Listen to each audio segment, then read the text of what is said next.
Bano betusanze bekozeemu ogwa bulungi bwansi okulaba nga beeterereza ekkubo lyabwe bakukulumidde abakulembeze baabwe abeesuliddeyo ogwa Nagamba okutereeza oluguudo luno. Gavumenti yali katuzimbidde ku myala ne gibeera mirungi nga ziyisa amazzi.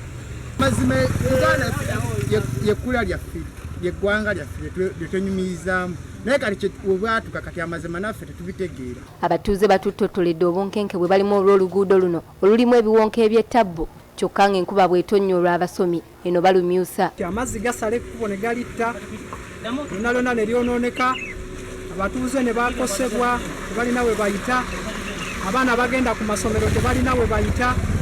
Kwegamba tuli mu kubonaabona enkuba yo weeba etonnye teri kusaba. Ssentebe w'ekitundu Vincent Tukole awanjagidde gavumenti okubadduukirira erimu oluguudo luno okubataasa entata kubanga baludde nga beekubira enduulu kyokka tebaddibwamu. Kati amazzi ago gajja ne gatomera wano ne wajjula after 10 minutes oba tosobola kuyitamu omala naawe abikokomewo oyitewo nga gakendedde nga gagenze naye nga gatwala waliwo abaana babeera wano nga booza nigatwala ne motocycle nezigenda nezikulukutayo bambikajjeeyo ne bazikwata eyo n'abantu be wano wonna mu tawuni wonna bukuŋŋaanira okuba kyalo eyo yebeeno ku Kamenge. Doreen Nakajiri ne Moses Serumaga BBS Terefayina ageesigika.